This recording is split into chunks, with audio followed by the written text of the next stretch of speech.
Okay, here we are tonight. Look what just came in the door. Okay, we got you. Can't the big eye of the camera. He's trying to escape and evade. We got CHP guys back there. There's Brian Serrano. We're gonna roast him later. Okay, and we got these guys over here. Yes, sir. They're gonna fill it up. Are we gonna have an insurrection? And here we come. Is that James Yang?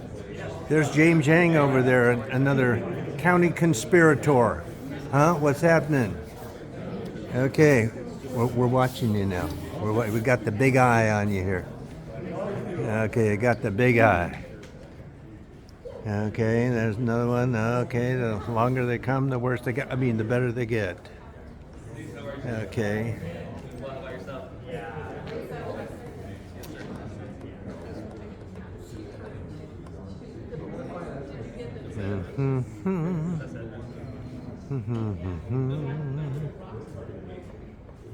Okay.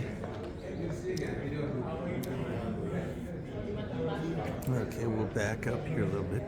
Give them, okay. I've got it from the high school there. Okay. We can have a good time here. What happens when we go to 3?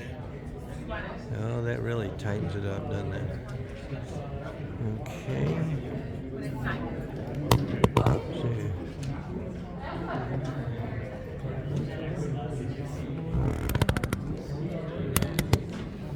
Hopefully that's going to be good. Good evening. My name is Kerry Chen, and please be seated. And the meeting will start in 1 minute.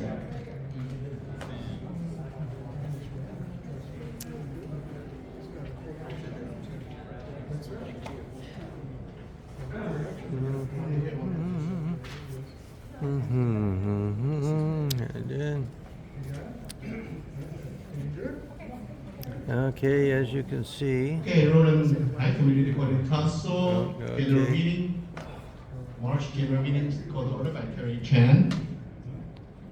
Flag salute. Please rise. Okay. Put the right hand over your heart. Ready? Begin.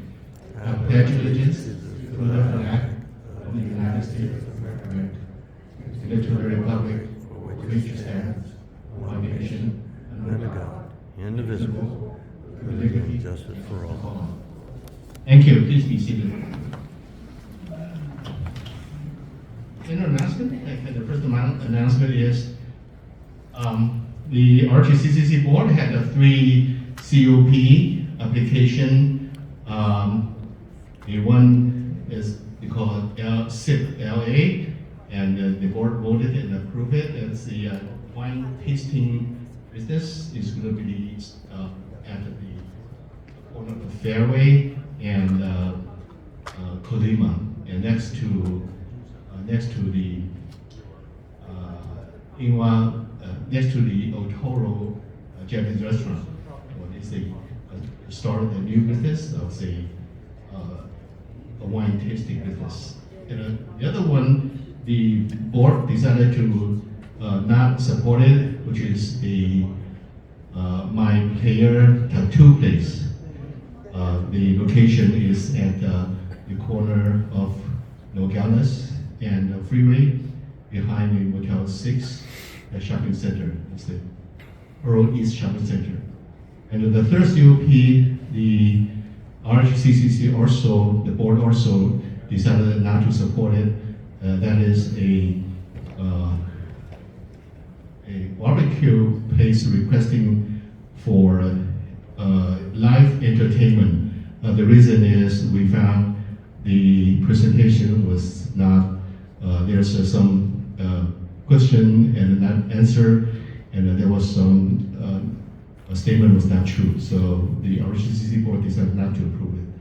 So that's what that's for this month and for COP applications. And the next announcement is the general meeting in April, and we have to move 1 week from April 7th from April 8 moved to April 15. The reason is the location, this building is going to be had a deep cleaning for maintenance for that date. So we moved to 1 week after. Okay, that's all my general meeting announcement. And I'd like to invite the community report speakers. And the first speaker is from Diamond One Sheriff Department and Officer Claudia Maldonado.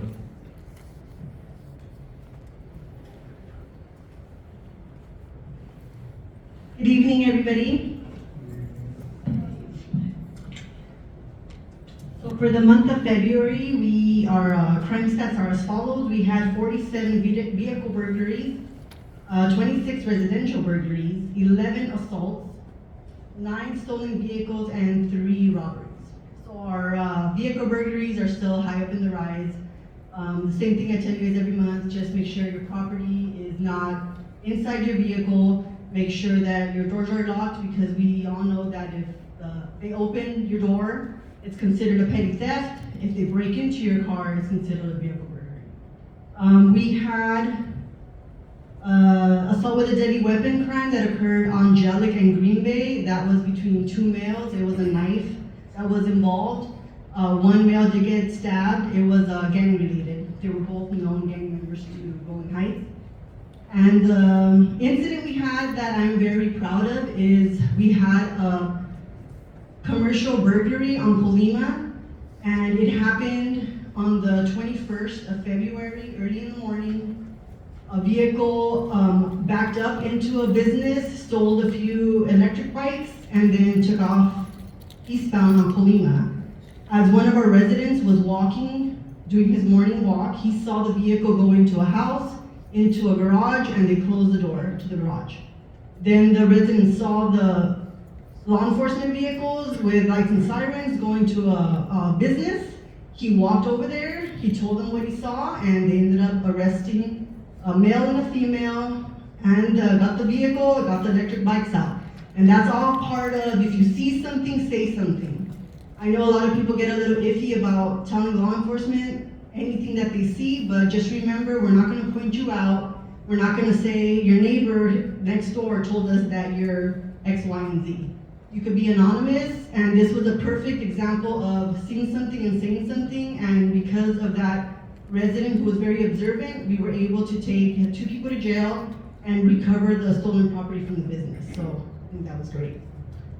Does anybody have, we have an event this Saturday, Kinderfest at the Roland Unified School District, and I know I will be there along with some other people from the station, meeting the little ones, getting them ready for school.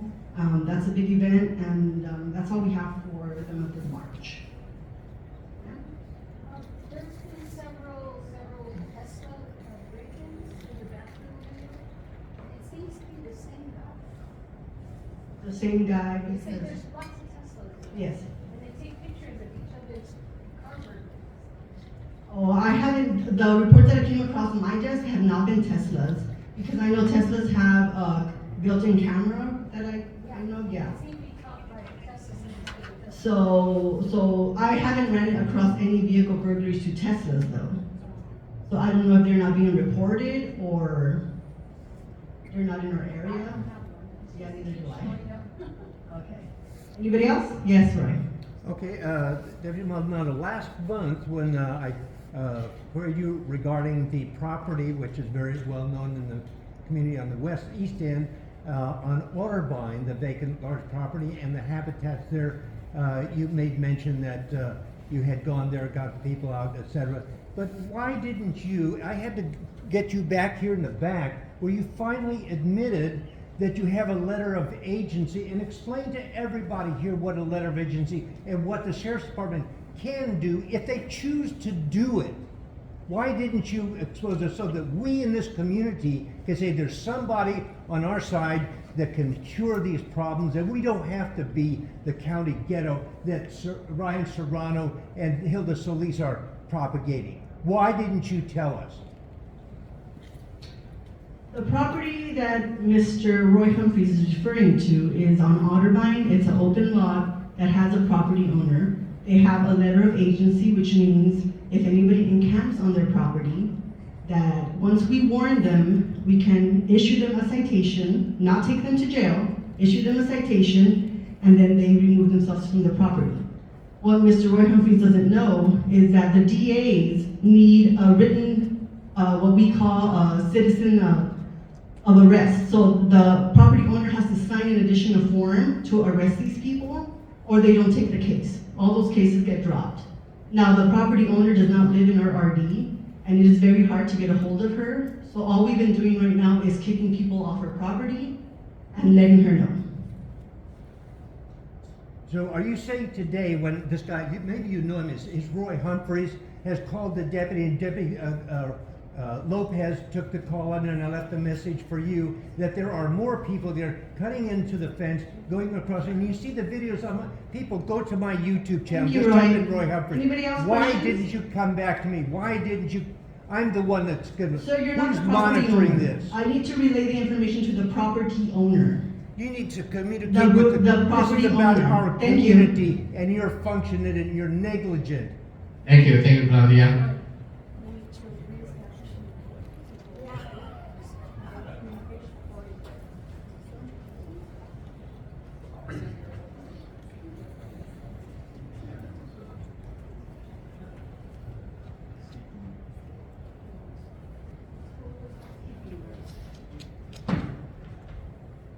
And in order for us to keep the meeting in order and finish in the limit of the time, and every speaker, and please respect each other. And there's a comments on the rules for the speakers. Speakers are limited to 2 minutes for their presentation. When speaking, please be brief. Stay on the subject, and present only the new information. The presiding officer will call upon you on the presentation of time. So please give us this application. We have an application form. You can speak to the clerk or the secretary on the front desk before the meeting. Or during the meeting is fine. You have a plan to speak after the presentation. Please fill out formally the form and speak. Thank you.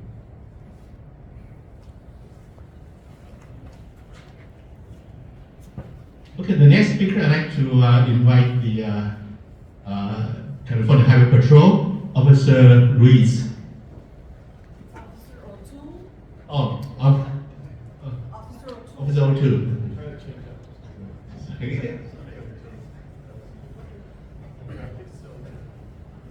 Officer O2. Good evening, everybody. Officer O'Toole from the California Senate in Spring area office. Good news to start out with.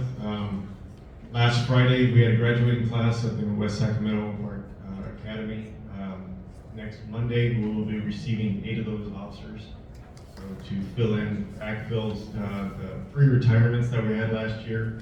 So we're gaining ground slowly, but we're gaining ground. We have 3 academy classes currently going through the academy right now, which back in the day when I went through, we only had 2 academy classes. So we're trying to get bodies. We're still working on skeleton crews and you know, with what we have. But you come to our station, you won't hear anybody complain. You know, it's everybody's in a good mood. Everybody knows what they're out for, even in the times that we're in right now. So you're not going to hear any complaints from the officers, even though they're working twice as hard out there. Secondly, over the last 2 meetings, the last couple of months, we've talked about road rage incidents on the freeway. Last Thursday at 7 a.m., westbound 60 at 7, we had another one. 2 people got into a road rage incident. They decided to pull over the side of the road, and take out their differences on each other. Unfortunately, one guy got out with a aluminum bat and started to hit the other party's truck. Party in the truck had a gun and shot the party with the aluminum bat. So Suspect was shot in the leg. The victim was shot in the leg. The suspect then drove away. He was, however, arrested by our officers 2 days later. They did get a license plate and contacted him at his house, arrested him for assault and attempted murder. Again, I keep repeating, like we did the last 2 months. This is 5 or 6 shootings within the last 6 months that we've had, just all over road rage. One we had last month was literally a car flashing its light at another car because it made an unsafe lane change on him. He flashed his high beams at him.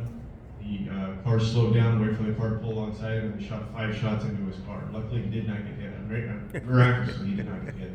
I keep repeating, it is not worth it. If somebody makes an unsafe lane change, comes up behind you tailgating, has their high beams on, don't make any gestures, don't do anything, just kind of move out of their way. If they continue to follow, get off the freeway to a safe location where there's cameras or where there's a police station nearby, or just get off the freeway altogether and let them continue to go down the road. As soon as you get back on, they're already 3-4 miles up the road and you hopefully never see them again. So these people have zero regard for human life, and it doesn't take much. Literally, one was just flashing the high beams at him. Was insistent on killing this person for flashing the high beams at him. So we have zero regard for human life. So don't get involved, don't get caught up in it. Just let it swallow your pride if you have to and let it go on. I'll take any questions if anybody has anything. Yes, sir. In San Bernardino, or the police capital, I believe it's they go to San Bernardino Valley Home. Where do they go with their LA County? The LA County? I mean, that's where you're from, right? No, I'm with the highway.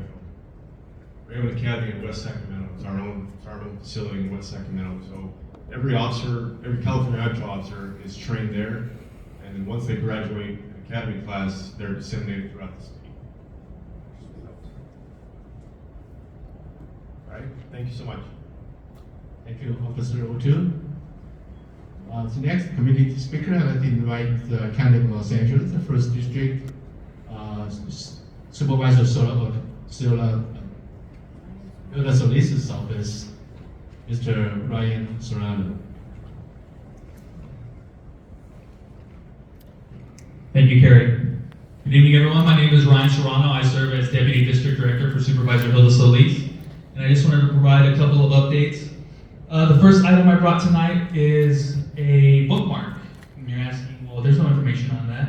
Actually, Tan Nguyen won, 11th grader last year, for bookmark, but actually, this is to commemorate the partnership that we had 2 weekends ago with the Rolling Heights Kiwanis Club. We did a literacy fair in partnership with the school district. Thank you so much for providing the facilities. And it was a great day where everybody got out and got some books and just had some opportunity to get together. And so if you do want to bookmark, please do grab one on your way out. Thank you. The next item that I have is for Cesar Chavez Day. We're going to be hosting an event on Saturday, March 30th from 12 to 3 p.m. That's going to be at Carolyn Rosas Park. A great opportunity to learn more about Cesar Chavez and the work that he did to bring forward the labor movement. This next item doesn't directly affect this region, but if you're looking to find out more information about the Trauma Prevention Initiative and the work Supervisor is doing regarding community action for peace, there is a couple of meetings that take place monthly, either in the Puente Valley at Hacienda Christian Fellowship, that's every last Thursday from 3 to 5, or in Pomona every 4th Tuesday at the Pomona Wellness Center. And I saved the most contentious thing for last. We just found out today that parking and housing affordability draft ordinance will be coming before the Board of Supervisors in April. This is a result of the Department of Regional Planning looking to help address the affordable housing concerns we have. And so they will be hosting information sessions in this coming month, and I'll have more information for you as we get through the month. However, this is just a fact sheet, but I assume once you take a look at it, you will not be happy. I'm more than happy to answer some questions though, if you do have them. And with that, I'll take any pressing questions. Yes, Roy? Right. as you know, or I assume you know, that myself has been televised with the Board of Supervisors on more than one occasion, requesting that she address the making that property on Jellic a public nuisance for where the county can intervene. So what is the story? The private property? Yes. Right. Yes, and you are aware of that. I made you aware of that also. Has she discussed anything with you on that property? I believe we've shared with you multiple times where that it's a private property that the Department of Public Works has discussed with the private property owner and is allowing them time to redress the situation. And you know that the County of Los Angeles, the Board of Supervisors can declare that a public nuisance and with all kinds of interventions going on. Are you saying that the supervisor's refusing to do that? And if so, just... That is not what I'm saying, Roy. Well, then what are you saying as far... I'm talking about a specific item, public nuisance. It has been done. It was done in walnut carpets. I got that one done. And on these others. It can be done, but we have a supervisor that's summarily negligent and irresponsible to this community, and everybody knows about it. At least they do know, and it's on my YouTube channel. Thank you. You can go view Roy's YouTube channel, Roy Humphreys, at youtube.com. Any additional questions, concerns, comments? Thank you so much. Thank you, Ryan. The next speaker on schedule is also County of Los Angeles, Mr. Lawrence Law, and manager of Park and Recreation Center. Good evening, everyone. My name is Lawrence Law. I'm the recreation service for the Roland High area. And today, I just want to bring your attention to there are a couple park events that will to provide to you and your family, to the community in this month, March, which is the Spring Jubilee event starting on the 20th at 5 o'clock to 8 o'clock here at the Pathfinder Park. At the upper level of the park, we have the Spring Jubilee event, and followed by Roland High Park, which is on the 22nd. And then we also have a Spring Jubilee event at the Carrie Roses Park on the 28th. And also this year we're bringing back the summer camp, a STEAM summer camp with the support of the Supervisor Solis office. So on the 21st, March 21st at 6 o'clock p.m. at Carrie Roses Park, we'll have a parent meeting to give more information about the free summer camp for this year. So that's all I have for the community today. Thank you very much. Thank you, Lawrence. Our next speaker on schedule is Crystal Cabinet from Los Angeles County Public Health. Is Crystal here?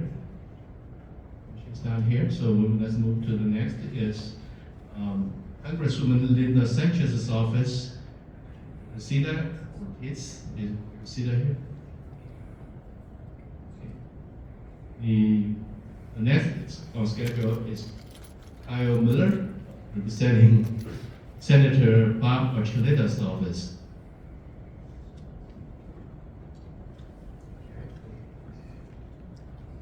Thank you, Carrie. Hello, everybody. Bear with me. I was hoping that we would have a podium. So as Carrie said, I'm Kyle Miller, representing Senator Bob Archuleta tonight. It's good to be with you. I wanted to confine my comments tonight to a legislative update. Hold on a second. I'm going to do some reading.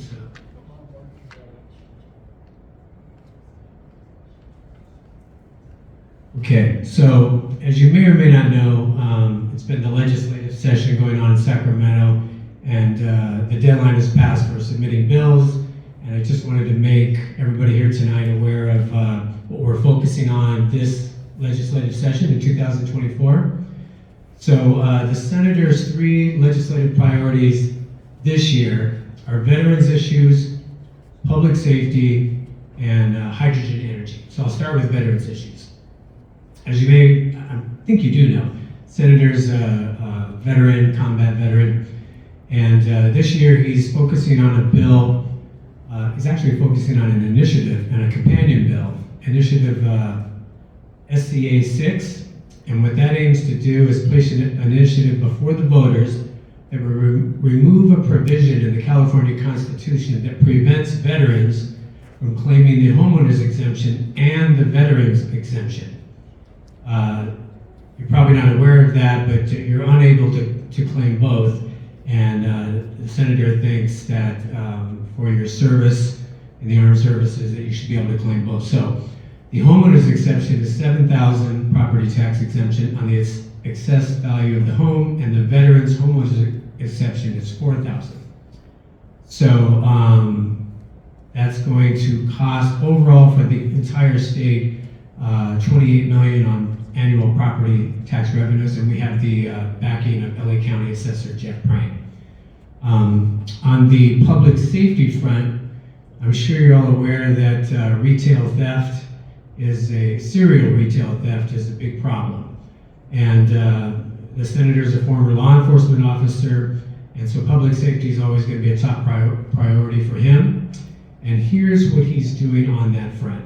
So we have our first bill, which is SB 923, which would increase penalties for repeat theft offenders, like I'm talking about, serial over and over, which is in the news, and I'm sure maybe you have it's touched you personally as a small business owner. But so by re-implementing a version of Formal Penal Code 666, a provision relating to serial theft, specifically SB 923 will require a person convicted of petty theft or shoplifting upon a third offense to be charged with a felony and sentenced up to 3 years in jail. So we worked with Orange County District Attorney Todd Spitzer on this, and we've introduced that, and there's a lot of support on the Senate side as well as the Assembly side. The Assembly, I will say, has their own version of a bill like this, so it'll probably come down to reconciliation. But the point is, enough is enough, and we need to get some stronger legislation on the books so that our law enforcement officers can use that to do their job and curtail this retail theft. So then we have SB 1021, which will improve public and officer safety by authorizing parole officers to display blue emergency warning lights from their emergency vehicles after completing a training course. So that's kind of a small logistical thing, but we've introduced that as well. And then lastly, on the public safety bills is SB 1262, which is legislation that addresses several key facets of supervised release. So recognizing the imperative to provide law enforcement agencies with comprehensive information regarding individuals under parole or post-release community supervision. You may assume that our law enforcement agencies are made aware of everything that the parole boards are doing, even in regards to dangerous criminals. There was some legislation, I think a year or two back, that tightened up and made more comprehensive notifying victims' families, but this one goes along with that, notifying our law enforcement agencies so they know who's coming out and who's in the community. So we think that'll be a big help. And then lastly, I'd like to focus on hydrogen energy. You may or may not know that the senator is chair of the subcommittee on hydrogen energy, and as chair of the select committee on hydrogen energy, he's fortunate to carry a number of hydrogen-related bills. And he's doing the same this year with SB Senate Bill 1418, which will build upon the success we have seen in hydrogen fueling stations permitting processes since the passage of his bill SB 1291 in 2022, and make sure that these stations can be built on time and on budget, supporting and developing hydrogen industry in California is a priority for him. I will say anecdotally on that, we've been working with the City of Industry, and I think it's on Grand Avenue on the north side. There's a parcel that is, we're working through the process to get a very comprehensive hydrogen refueling station that'll be for passenger vehicles like the one I have, and also trucks. So we're very excited about that. We're looking to just kind of build that infrastructure. I don't know if anybody owns a hydrogen vehicle. It's a fantastic vehicle, but the infrastructure, not so much. And we really need to build that up if we want to have some options other than gas and oil. So that's it. We do have many more bills than that, but I just wanted to focus on three priorities. So I will caution you first, you too, Roy, that I'm not on the legislative side, so I will do my best to answer any questions, but I am limited. The Capitol team kind of handles most of that. Questions? Anybody? Right? Okay, I think everybody knows, and yourself, that the governor and one of your buddies there, they want to close. You correct me if I'm wrong. Was it 4 prisons? They want to sell off. Well, you're asking a lot of me to know every Okay, there's three to four angle. prisons. The county of Los Angeles, Hilda Solis, where's the representative there? Right here, Roy. Okay, thank you. That she voted down, along with her 3 sisters, a new men's jail here in the county. So where are you going to put all these felons that? And there are a host of them out there. If we had enough law enforcement, you could hurt up thousands of people. Where are they going to go? Okay. Thank you. All right. Very feisty tonight, right? Thank you. I can't attest to the facts that you're telling me of prisons closing. I can only tell you that public safety in our office and every office I work with is very important. So we're working on that. And I'm sure that Ryan would say the same thing. The Board of Supervisors are always, that's number one in any public agency is public safety. Come on, Roy, don't do it. Don't be heckling me there from the back. I know this is going on YouTube, so you're being a little combative. But anyway, any other questions? Okay, thank you very much. Thank you, Kyle. Thank you for sharing. Sure, it's a little feisty. Roland has very fortunate. We have not only one, but 2 senators serve our community. It's their judge, Senator Josh Newman, and his representative, Nathan Bass. Nathan? Thank you, Kerry. So good evening, my name is Nathan Bass. This is my first time speaking to your group. You may have met my colleague, Christiane Salamat, in a previous meeting. You'll be seeing less of her and more of me in the future. So today, since I'm not familiar with what you've heard from our office before, I want to give you an overview of the state legislative process as it stands, the budget process, and then some of Senator Newman's priorities, just as Kyle shared for Senator Newman's colleague, Senator Archuleta, in the Senate. So first of all, I'd like to say Senator Newman is the chair of the Senate Education Committee. Out of his 20 bills, 8 of them pertain to education from kindergarten all the way through higher ed. And for that reason, many of them will affect your community. Senator Newman's district, we're actually in the northern end of Senator Newman's district up in Rowland Heights. It's mostly an Orange County one, based around Anaheim, Fullerton, Brea, but it actually extends all the way up into Walnut, West Covina, Rowland Heights, Chino Hills. So we're at the northern end of a tri-county district. There's a lot of interest that he's serving, and we hope to be doing a good job. So right now, we actually have bad news about the state legislative process and the budget. You've probably seen the news if you're following it. The state is facing a budget problem or a deficit of up to $60 billion or more, and the state expects to have that budget deficit continue for the next several years, which means difficult choices on cutting spending and finding new ways to bring money into the state. Most notably, this community will probably see a cut in discretionary spending to education through K-12 education and the community colleges. And this doesn't mean below what is required by law. It means that funding for education will be reduced to base spending, most likely.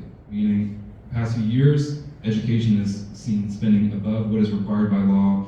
We will likely see it go back down to what is required by law in order to save the state the billions of dollars that it needs. And that's just one of the areas in the state budget that will see changes, but most likely education is the number one way that your community will be affected by budget cuts and the budget deficit.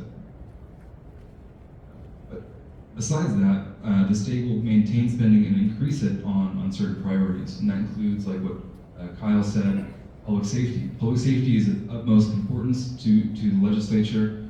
It's going to address certain things like resale crime, fentanyl, and other very pressing public safety issues the moment, as well as maintaining spending on housing, homelessness services, and other essential services to bring the state out of the crises that it's facing now.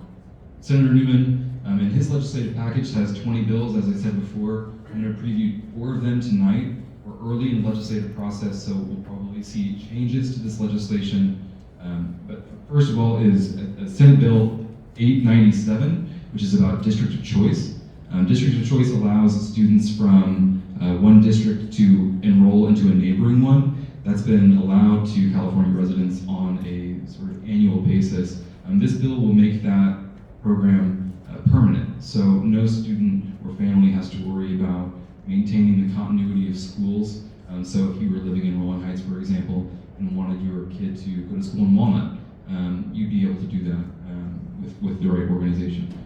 Second bill, Senate Bill 1164, it has to do with ADUs, which are auxiliary dwelling units, building a new housing unit onto your house.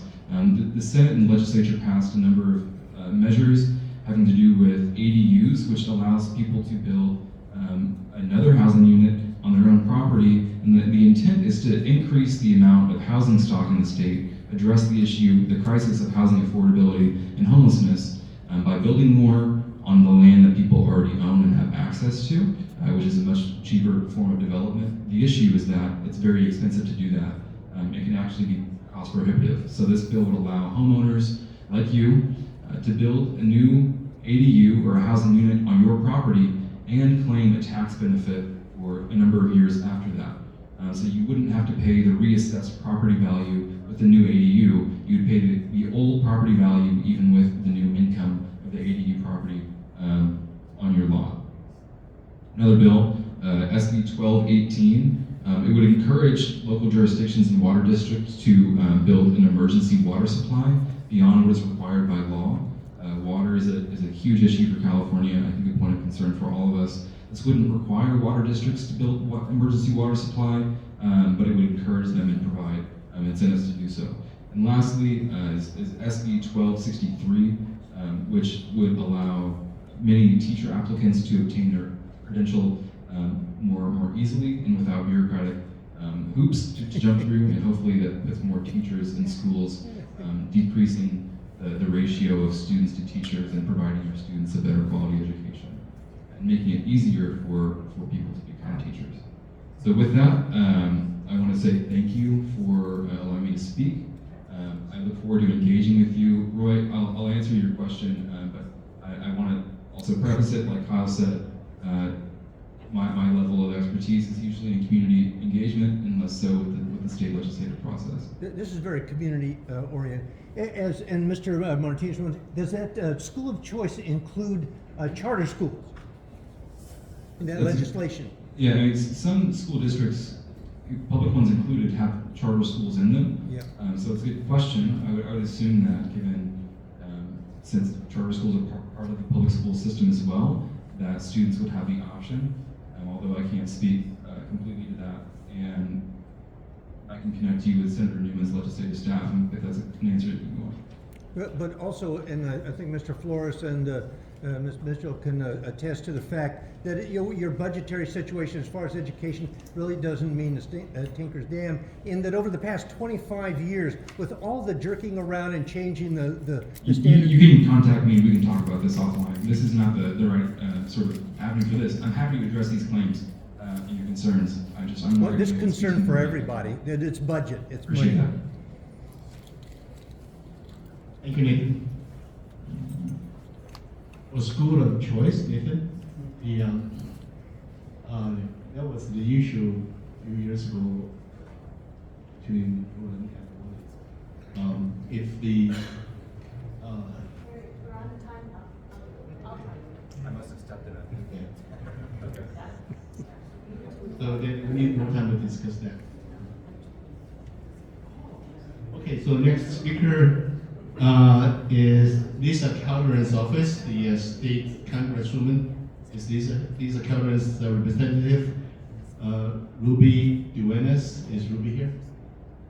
Okay, it's not here. So as an invite to Rolling High School District board member, Kevin Ayakawa.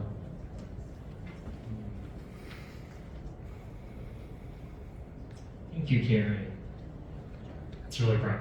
Good evening, everyone. Roland Unified invites our community to provide feedback on Roland Unified School District programs and resources so we can continue to improve services for students and families for student success on the annual LCAP, or Local Control and Accountability Plan. Our community can take part in the LCAP survey now, available now through March 22nd. It's offered in 4 languages: English, Spanish, Mandarin, Chinese, and Korean. In-person meetings are also being held next Monday, March 18th from 6 to 8 p.m. at Nogales High School. And there was also a meeting tonight at Roland High School that ends in 17 minutes. So you can still make it there if you really want to provide feedback. But an additional virtual meeting will be held on Tuesday, March 19th via Zoom, also from 6 to 8 p.m. And then the Zoom link as well as the LCAP surveys available on our website at rolandschools.org. Number 2, Roland Unified is extremely proud to announce that Giano Intermediate School was named by the California Department of Education as a 2024 California Distinguished School, one of only 293 middle schools and high schools across the state recognized for student achievement and success. The award recognizes exceptional California schools that have outstanding educational programs and that have been identified for not just excellent teaching, learning, and collaboration, but those that are closing the achievement gap and demonstrating exceptional student performance in academics by looking at exemplary performance in English language arts and mathematics. Giano Intermediate will be recognized by the California Department of Education at Disneyland Hotel in Anaheim on May 3rd, 2024 for this prestigious honor. And then lastly, as Deputy Maldonado mentioned earlier, Kinderfest is happening this upcoming Saturday, March 16th. We're hoping for good weather that day, from 9 a.m. to 12 o'clock noon. So Kinderfest is a school readiness event that takes place at the district office for Roland Unified. All families with children ages 3 to 5 are invited for this fun, interactive event that provides a little sneak peek into the innovative teaching and learning that takes place across classrooms in Roland Unified for both transitional kindergarten, TK, and kindergarten K. There are booths with hands-on activities such as robotics, face painting. RUSD teacher experts will be on hand to answer questions in the Kinderfest classroom, and children can even take their first steps onto a school bus. And the first 250 families to register will get a special Kinderfest quote B in RUSD, little bumblebee bag. They're really, really cute. So more information and RSVP link can be found at our website. This one's a little bit longer. www.rolandschools.org/Kinderfest. Again, that's www.rolandschools.org/Kinderfest. I'm happy to take any questions. Yes, in the back. We just learned that there's going to be a drop in education funding. How do you anticipate that role? I'm going to invite my superintendent up here to answer that question. Okay, yeah, we're having a longer presentation at 55-ish, so I'm sure that we'll be able to address your concern. Roy? Yes, Dr. Hayakawa, is it true that you and Mr. Chen up here voted no on including transparency as a core value for the district? Is that true? No, it is not true. It is not true? It is not true, that's correct. So if we look on, okay, just check on the school board videos. And, Yeah, and look at most mine of also. all of our board meetings. Thank you. Thank you, Dr. Hayakawa. And next speaker is the Mount SAC board member, Dr. Haggerty. Dr. Haggerty is not here, and she asked me to make a brief announcement for Mount SAC. Mount SAC offering a free volunteer income tax program, or a free basic income tax preparation for qualifying community members. Mount SAC students, volunteers are IRS certified. And if you're interested to please call Mount SAC at 909-274-7500. That's all the community presentation tonight. And tonight we have two presenters for two topics.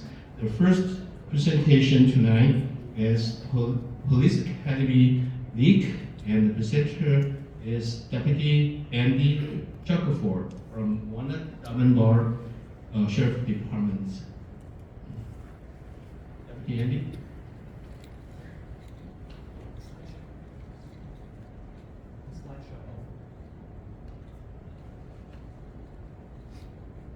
Good evening, guys. I'm Deputy Andrew Shackelford from Walnut Sheriff Station. Hopefully this is going to be a lot more, easier presentation than some of my other colleagues have been up here doing. I get a fun job. I get to do something really great. I get to work with kids every day. I run the Youth Activities League. I'm assigned to Carolyn Rose's Park on Fajardo. I have a flyer I'll give you guys at the end over here with the information about the program and how it works. Basically, the program is open to all the youth in Rowan Heights from 7 to 17 years of age.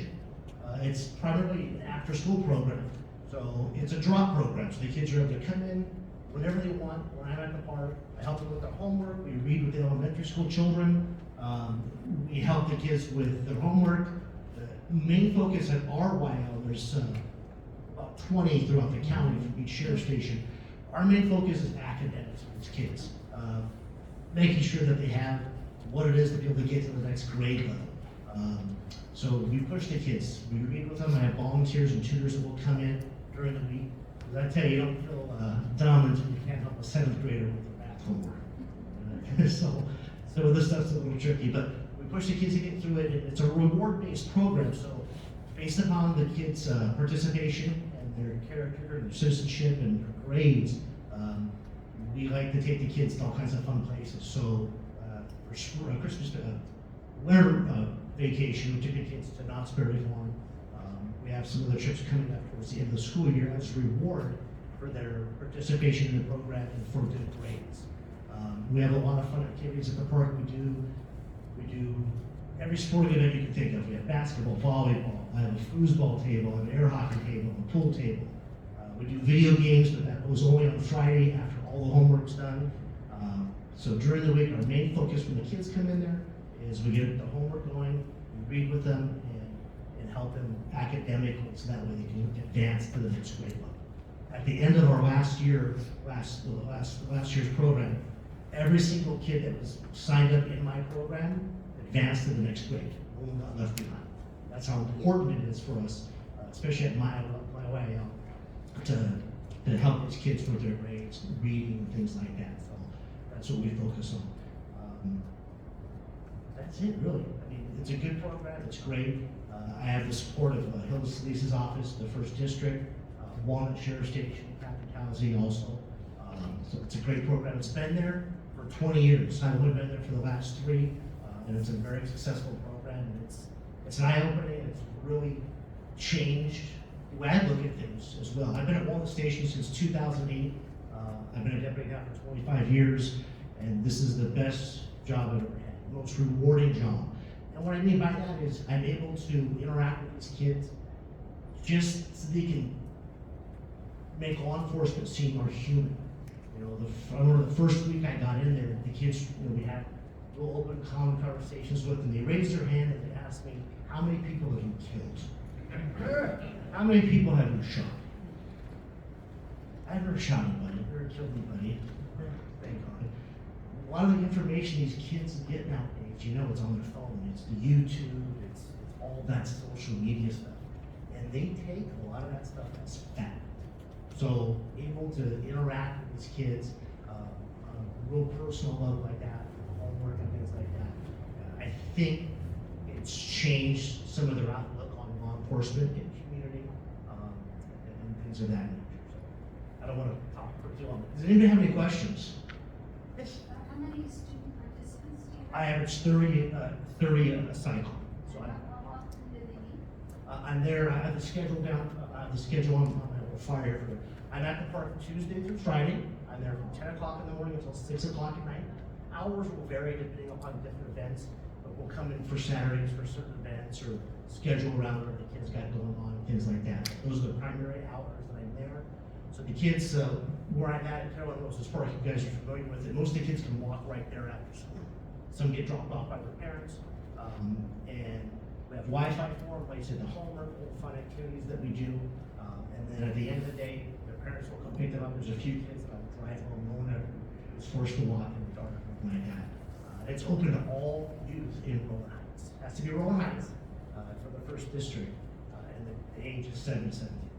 Are you looking for reading volunteers? Yeah, if you want to come see me afterwards, or on my flyer right here is my email address and my phone number. Yeah, any volunteers that I can get is great. One thing cool with our district, school district, is the kids have to give somebody volunteer hours to graduate. So I have a lot of my kids that are in the program in high school. They'll come and read and help tutor the younger kids and be in the program and do their homework as well. So I kind of double dip, so to speak. But yeah, if anyone wants to come volunteer their time, read with the kids. That's one of the biggest challenges is reading with the kids for 30 minutes. A lot of them are English as a second language, unfortunately, and we have to get those bedrock foundations with basic reading skills and stuff like that. Once they get that, then they really start to succeed in school. So if anybody wants to volunteer their time, I'm going to put the flyers over here at the counter. You can email me or call me, and we can discuss it further. Yeah, I'm always willing to help. Yeah. So please provide the flyer and any information to us and share with the members. Absolutely. Send it I out. have a whole bunch right Send there. it out to on the email. Very cool. And then the community. For sure. And hopefully to the school district or superintendent. Okay. Does anyone have any other questions? Roy, do you have a question for me, sir? No, you're doing a great job.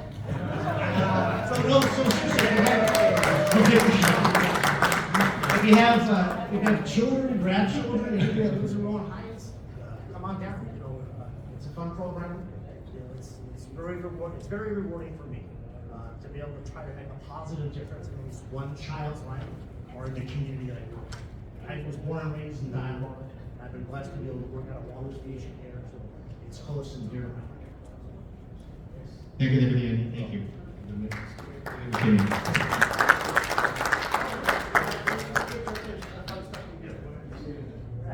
So like Thanksgiving, we turkeys, gift bags, things like that. That was actually one of the park events at Carolyn Rosa's. We did a rap, we did bingo. No, it was what's the other one? Loteria. Loteria. Yeah, loteria. So there was stuff there. I'll leave these over here for you guys. If you have any questions, don't hesitate to call or give me shoot me an email. And just, Thank you very much. just to be clear, Deputy, there's still availability, right? Kids can still come. Yeah, I'm still taking kids in. Absolutely, yes. Yes, for sure. Yeah. We run on a fiscal year, so like getting towards the end of my school, our year. So our fiscal year runs from July to June. But I'm still taking participants for the program. Absolutely, I don't turn anybody away. No one gets turned away. Okay. Thank you very much. Thank you. Okay, so next presentation is Roland Unified School District. Superintendent Dr. Julie Mitchell, and then we have a Deputy Superintendent, Mr. Alex Flores, is back. Raise your hand and then and board member Kevin Hayakawa and myself.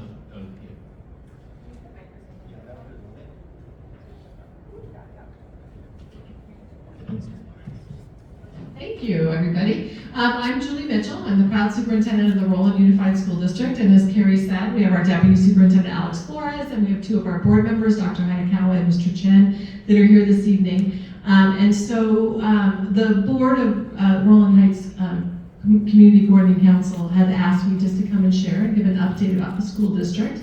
One of the things that I wanted to start off with, as Mr. Chen is getting the presentation ready, is to share about an event that we just had last week. We had our Principal for a Day event, and that is in conjunction with 3 school districts in total: Roland Unified, Hacienda La Puente Unified, and Bassett Unified.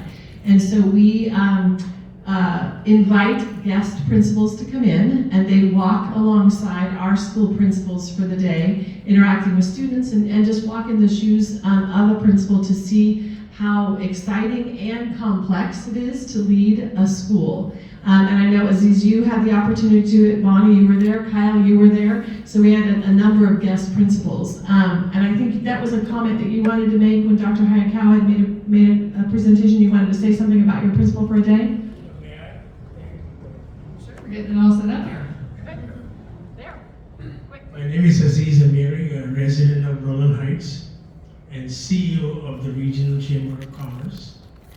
This is the second time in 20 years I have served as a principal for a day at Genesis again Academy. I must tell you, I was not just awe-inspired, but wow-inspired with the work Principal Dr. Vega is doing there. And what I noticed is that she knew these students by name. That's excellent. The teachers were engaged with the students were engaged, and they were it just blew me away. I wish I was much younger, could have more children to send them to that school. Thank you very much. Thank you for the excellent work you're doing. Thank you very much. So this evening I'm going to share, did it go in? Did it work? Let's see. Yeah, technology treats us today.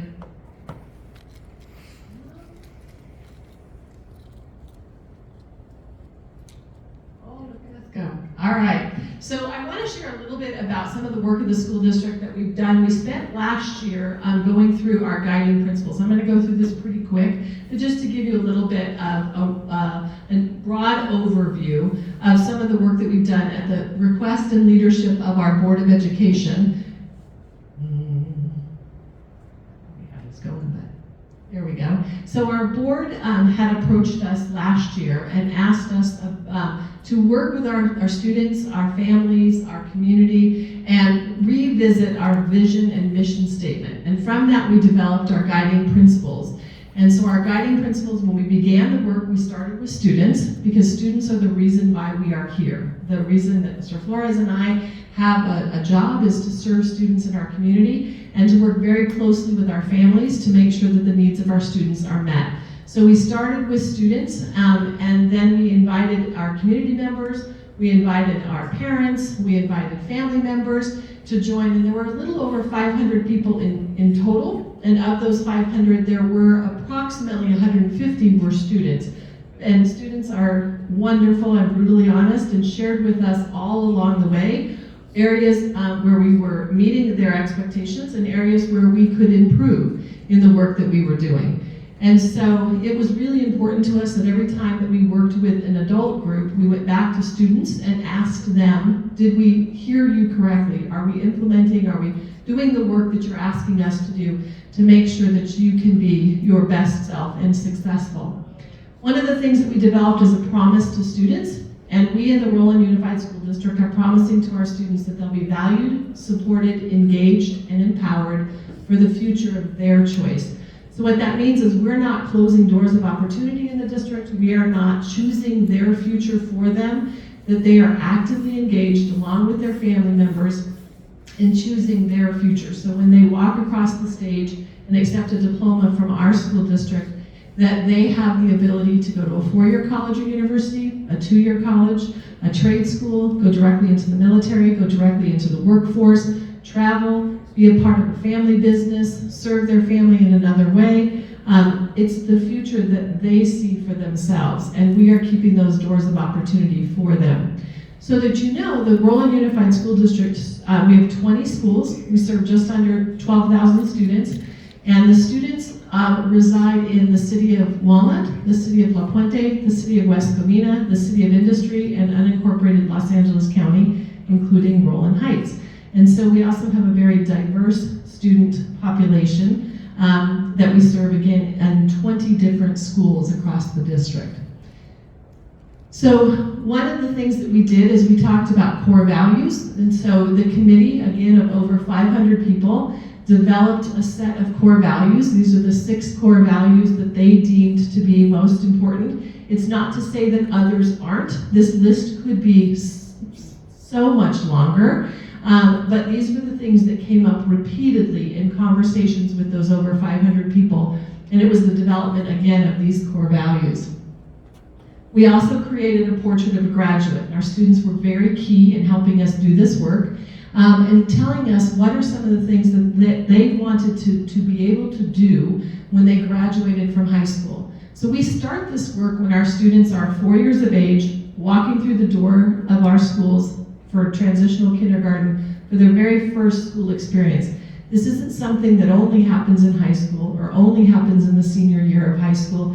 It happens in the very first day that they start school with us as transitional kindergarten students. So our students had shared with us, and our community and families had supported this work, that our students, when they graduate from our district, will be effective communicators and collaborators. That they'll be critical thinkers and problem solvers. And again, these are things that happen at the very early ages of school as well. So you'll see in our classrooms, and for those that were able to be principal for a day, you'll see in our classroom where students are being asked to explain their thinking, to tell us why they think what they think. How did they get that answer? Where did they have the evidence for that? Why was that an idea they thought would solve a particular problem? They're working in groups, they're working in teams, they're sharing information with the class as a whole. There's buddies, so you have younger students working with older students and so forth, because they're daily practicing being effective communicators, collaborators, problem solvers, and critical thinkers. We also are supporting our students in being empowered community contributors. So there's an opportunity for our students to see themselves as a part of a classroom community, a school community, a district community, and then the community in which they reside and beyond. And so there's opportunities for them to see how they contribute to the community in small scale as well as larger scale. We really emphasize for our students to be lifelong learners, to have the opportunity for them to really foster a love of learning and a curiosity, both in the classroom and outside of the classroom. Personal well-being was something that came up often, particularly with our students and our families, is making sure that our students understood their strengths and that and their needs, and that they also were able to advocate for themselves, to be able to ask when they needed help and to know where those resources were. So it was physical well-being, social emotional well-being, it was overall personal well-being. And then our students are future ready, that they're able to compete in a global society, that they are ready, again, for that future of their choice. The work also with our guiding principles has 5 goals to it. The first goal is a strong start, and so that our students, this is aimed particularly at our littlest learners in TK through grade 2 or 3, that where we are focusing on numeracy and literacy, that our students have that base knowledge so that they are able to continue to foster that love of learning, that lifelong learning, being future ready, that they have a strong academic start at their youngest ages, that there's inclusivity, safety, and support for all, that our students are included in activities, they're included in extracurricular, co-curricular, and academic activities, that they are welcomed, that they can be their true, authentic self and be welcomed, that they're safe and there is support for each and every student, that there's student agency, that there is advocacy and empowerment. We talk with our students about advocating for themselves and empowering them. And sometimes parents are like, oh my gosh, stop, enough of that, like advocacy, because they do a really nice job advocating for themselves at home if they want to, stay up late or go to a friend's house or, whatever. But we talk to parents often about having them advocate for themselves in a situation where they're not as comfortable. How would they be in their first job when they need to advocate for themselves for a different salary or different wage or days off when they need certain days off? That in a situation where they're a little bit less comfortable than they are in their own family setting. And so we talk and we coach and we work with families about having them advocate for themselves in that school setting. Equitable access to academic success, that our students have opportunities to take different classes, career technical education classes, AP, IB, college prep, honors classes, classes of their strong interest, art classes, so that they are able to, again, have that future of their choice. And last goal is that they are future ready. These goals and this work that we do are all balanced on 4 pillars. And so those pillars are around that each student has the ability for strong teaching and learning, that we have high qualified teachers in each and every one of our classrooms, led by excellent principals, supported by an amazing staff at the district office.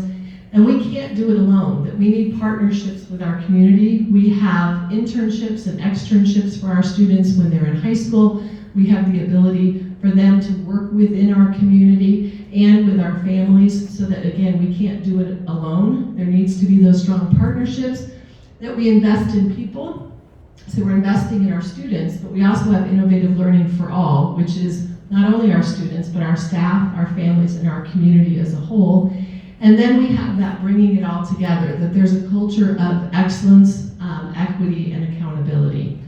So when we talk about that, we have, this is a QR code. If you're really interested, there's a 4-page piece over there, but this is about a 25-page document if you really want to see like, what's the details of it. So you are welcome to look at how we measure all of the work in our school district and so forth. It is in the longer document, and there's also flyers that are over here. We go back to our students on a regular basis, as well as our families and our staff, and get feedback. We look at data, and we just did have a data summit with our principals last week. And we collect data from our students. We want our students to give us continuous feedback. And so one of the things that we asked our students are, what are the things that are most important to them in schools? And there were about 15 things for them to choose from, and they ranked them from most important to least important, all of them being important. But the most important was that they have a safe school where everyone belongs. The second most important to our students were teachers and principals, and I'll say staff who care, and that they have good relationships with their classmates. They really expressed in many ways while we were going through our guiding principles, but then also when we bring them back for feedback, because we have ongoing conversations with our students about these items, as well as the things others that are most important to them. And they really do want to make sure that they're safe at school. When we talk to them about safety, we ask, what do you mean by that? And they do talk a little about physical safety, but more so they talk about emotional safety. They want to be able to be vulnerable, to raise their hand in class and ask questions, to go and try a sport for the first time, and to be able to do so and be accepted by their peers. That they want, again, all staff to care and to show that they care not only in their words, but in their actions. And we do ask our students as well, we check in with them to make sure that there's an adult on campus that they can go to celebrate if their things are going well, but also to talk to if things aren't going well and they need somebody. It doesn't need to be their teacher or their principal, it can be any adult on campus, and we support the adults across the school district in knowing how to respond to that. And then again, those good relationships with classmates so that they can go out, they can ask questions in class, they can play at recess, they can play at lunch, they can play or hang out in clubs and so forth at our high school or secondary level. And then we ask them and we collect some data specifically to what are our students saying about some of the work that we do. And so you'll see that a little over 91% of our students are telling us that teachers encourage them to share their ideas about things they're studying in class. So again, that's that communicate, collaborate, that we're talking in our classrooms. That a little, again, over 91% of our students are telling us that teachers want us to explain their answers, why I think what I think. So that's that critical thinking, that problem solving, but also communicating and collaborating. A little over 86% of our students say that they're aware of resources available to them on campus for academic support. And we're actually changing this question the next time that we reach out to students, or asking a second one to see if they also know where to get support or help if they need social emotional help on campus or support or someone to talk to. And then you'll see that just over 74% of our students have a clear understanding of graduation and A through G requirements. So our high school graduation requirements are different from A through G requirements. A through G requirements are the minimum requirements to be eligible for acceptance directly into a four-year college or university. And then our high school graduation requirements are those that must be met in order to get a high school diploma. So you can see that's an area for growth. This survey data does include elementary students as well. And so we have some room. We want, it's less relevant to an elementary student as it is in comparison to a high school student, but we want to make sure that our students and our parents at least have familiarity at the elementary level and then become greatly familiar, significantly familiar at the high school level around high school graduation requirements and the A through G requirements. Then, I'll take a breath, because I'm cruising through this at light speed. I wanted to also share about some of the supports that we have on campus for students. So we are very fortunate in our school district that each of our schools has a behavior support assistant. It is an employee that's on campus that can support students when they need additional assistance with behavior or emotional support. So they are not a fully trained counselors. We have counselors as well, so we have a tiered approach.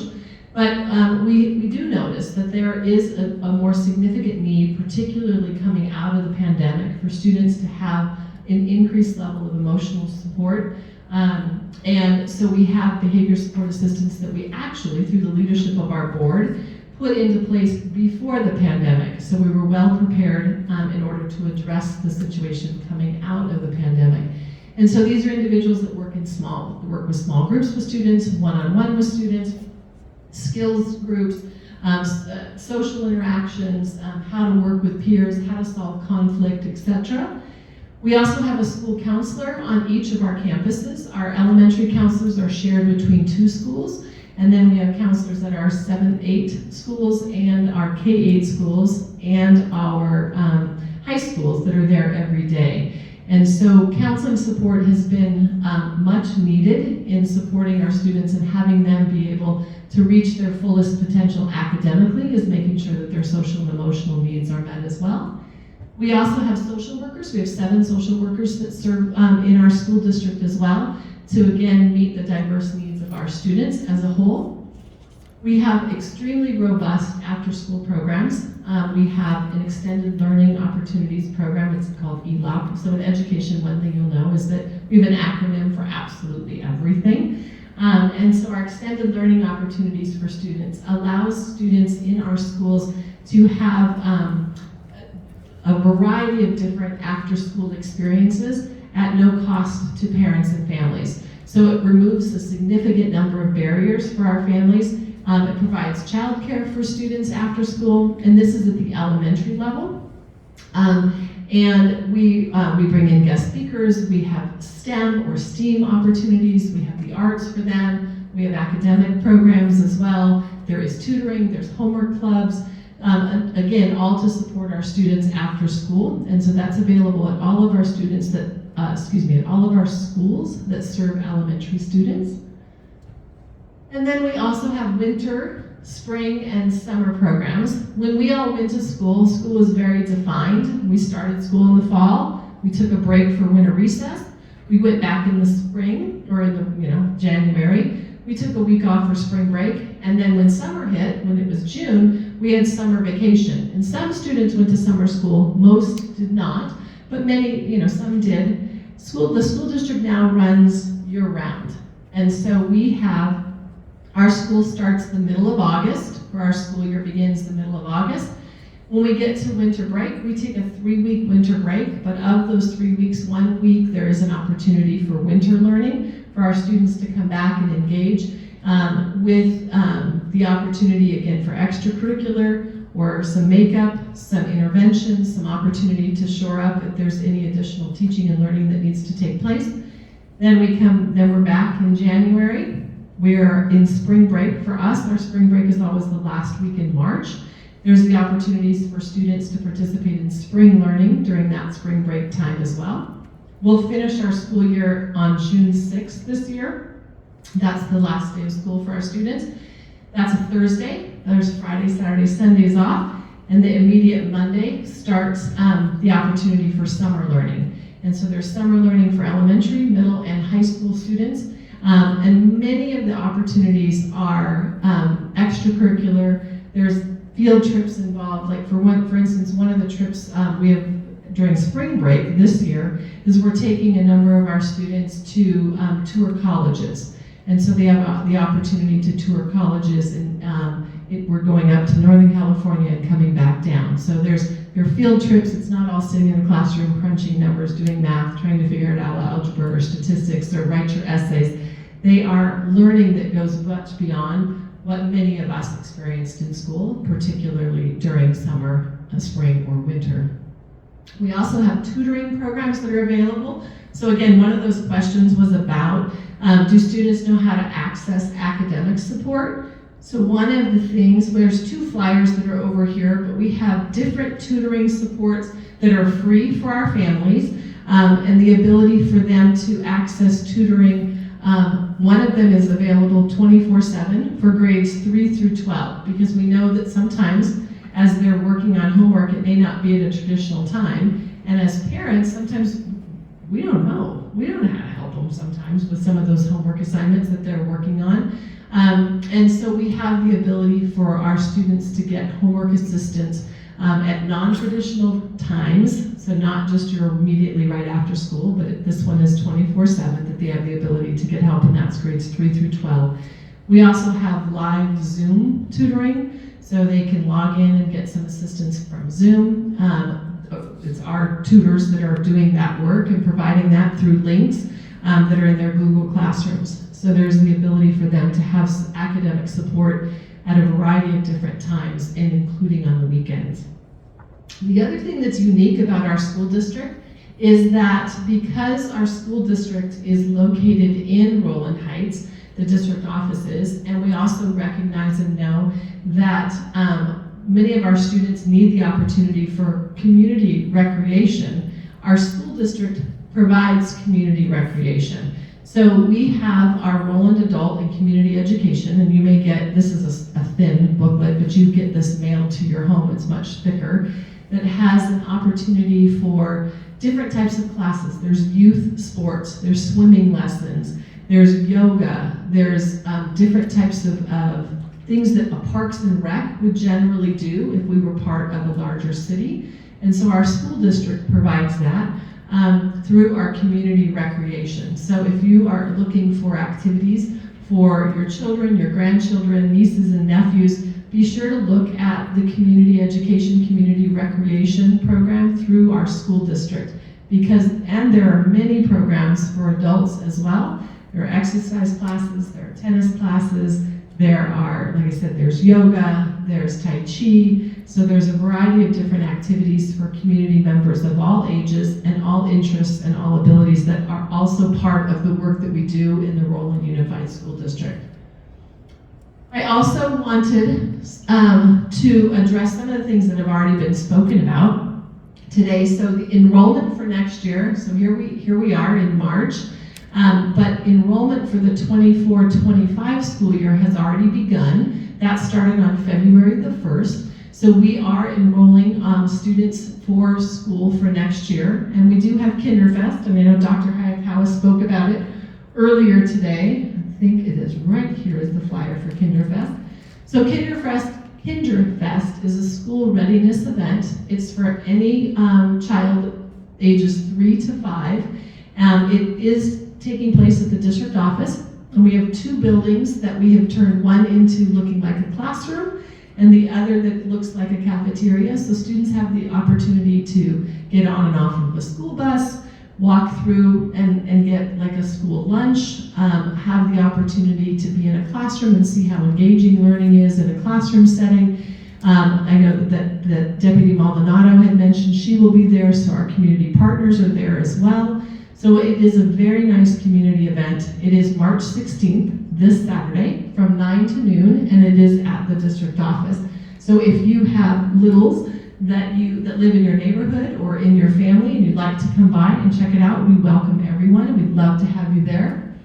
For those that are also looking at schools for next year, our individual schools do offer tours, and there is information about each school on our district website and on individual school websites. Each school has a video to highlight the work of that particular school.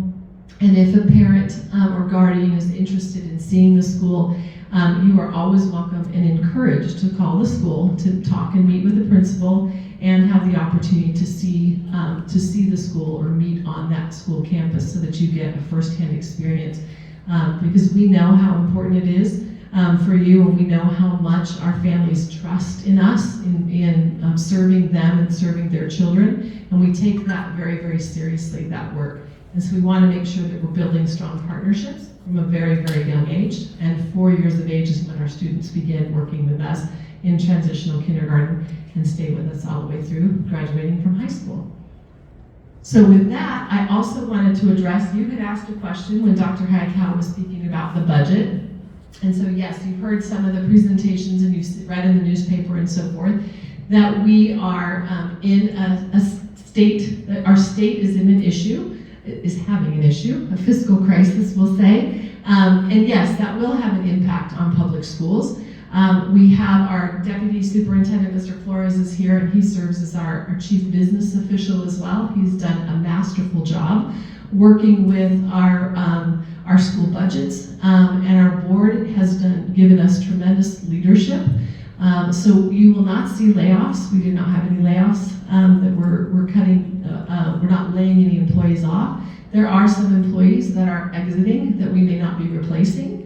So there you will see some changes within our school district, as you'll see in all school districts. But we have been able to always live within our means, not overspend, being very fiscally prudent. And so we do not see, you won't see a significant change to the services that we're able to offer. And we're hoping that we'll ride this out as we have been able to do in the past as well. Working very closely with our employee associations, working very closely with our families and with our students to make sure that we continue to be able to provide our promise to students. They'll be valued, supported, engaged, and supported. But it will have an impact. So one of the things that I think we do really well is we pivot really well. And so we know that we're entering into a fiscal situation. And so we have been talking and meeting about this for about 18 months in preparing for some of the dollars that we knew and could plan that were going to be going away, because there was a significant amount of dollars that were provided to public schools as a result of the pandemic. What we didn't know is the latest fiscal piece coming from the state and some of the changes due to the tax revenues. But we again have been able to look at that very carefully and make decisions to make sure that our students and the services to our students are impacted as little as possible. So hopefully that answered that question. No plans to cut programs and no change in class size? I can't say that there won't be a change in class size. We do have a negotiated class size within our contract with our Teachers Association, and so there is no plan to go beyond that. Some of our class sizes this year and last year are lower than what is in our contractual language, and those will likely be going up closer to what that contractual language is, but it will not exceed that, what's in our contract. And cuts to programs? So we don't have any plans of cuts to programs at this particular time.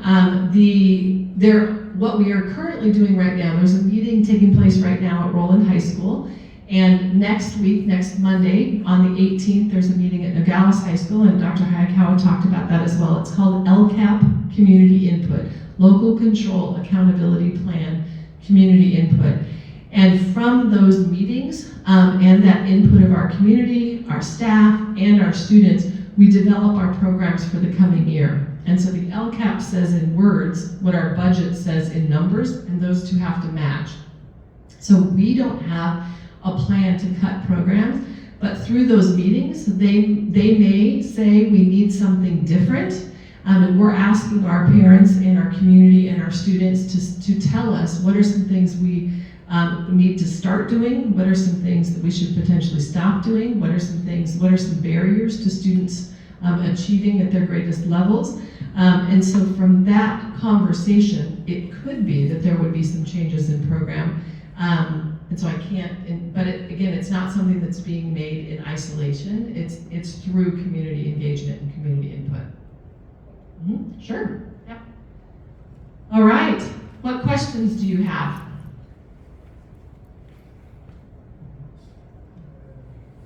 Look at that.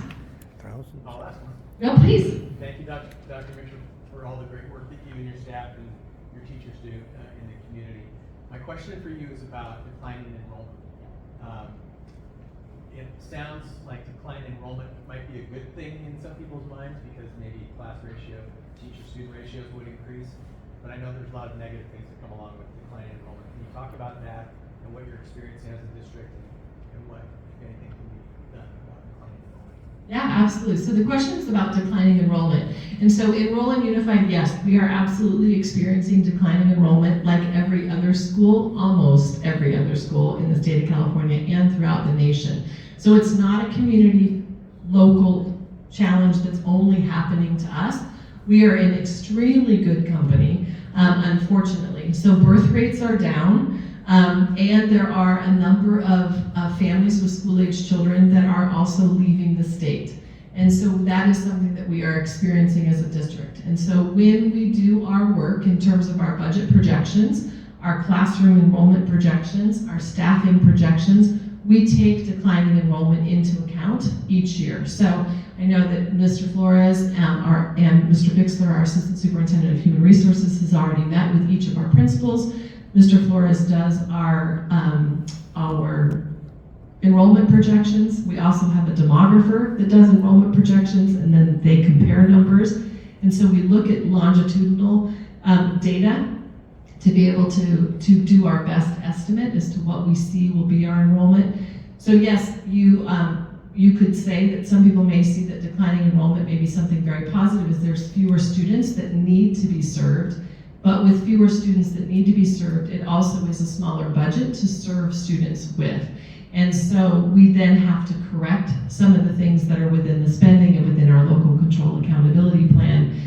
So it is a challenge for us in terms of looking at making sure that we can continue to offer robust programs, serve each and every one of our students, abide by our promise to all of our students. But we are experiencing declining enrollment in the district, as are all of our neighboring school districts as well.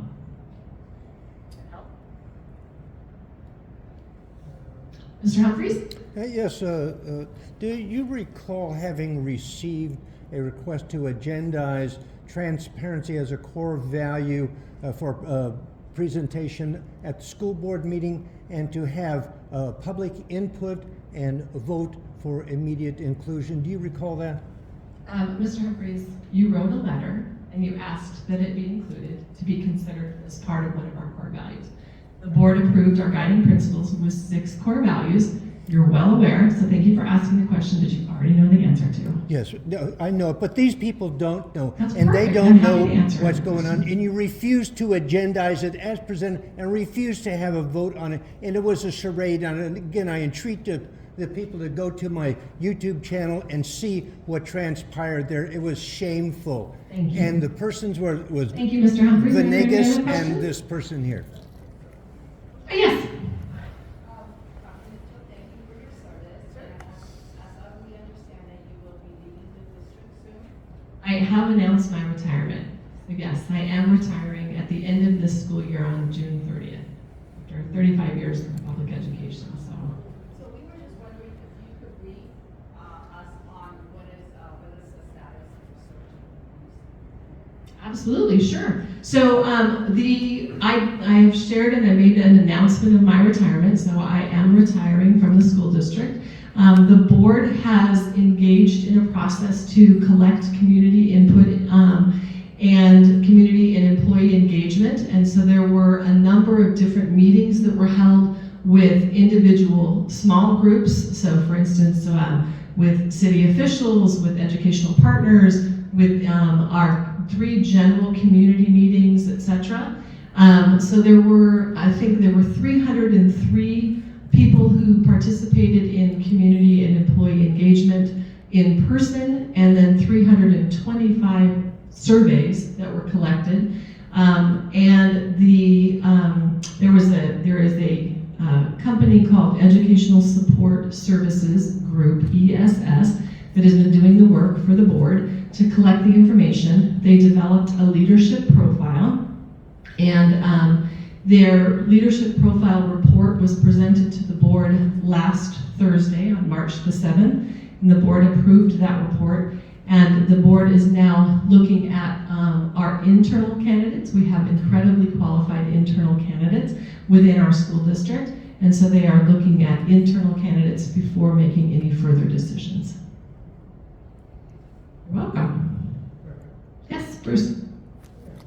Since you're retiring, In October, we have the Oktoberfest, or no, excuse me, we have the Buckboard Days Parade. You.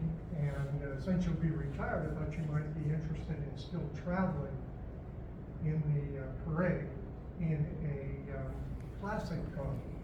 I see. I think last year you and I talked about this a little bit, and I mentioned to you that I have a sports car. You did. 1929 sports car. You did. And it has a seat next to the driver, one seat that a person could sit in. Is it a comfortable seat? Is it a cushy and comfortable seat? Just joking with you, Mercer. It also has a rumble seat, but Okay. unfortunately, that seat is already taken by a little girl. Yes. Who wants to wave and everything. That's perfect. Okay. But if you would like to participate in it, if you remember, it's in October. It's the third Saturday of every October for the last 10 years I've been there. You're ahead of it. Okay. Just want to offer you. Perfect. Thank you for that invitation. I appreciate that. Thank you. I will let you know. For my contact information, if you talk to Alex. Okay. Perfect. Thank you. That's very kind of you. Thank you. Any other questions? Yes, please. What happened to the teacher that was accused of sexual harassment in Wellington?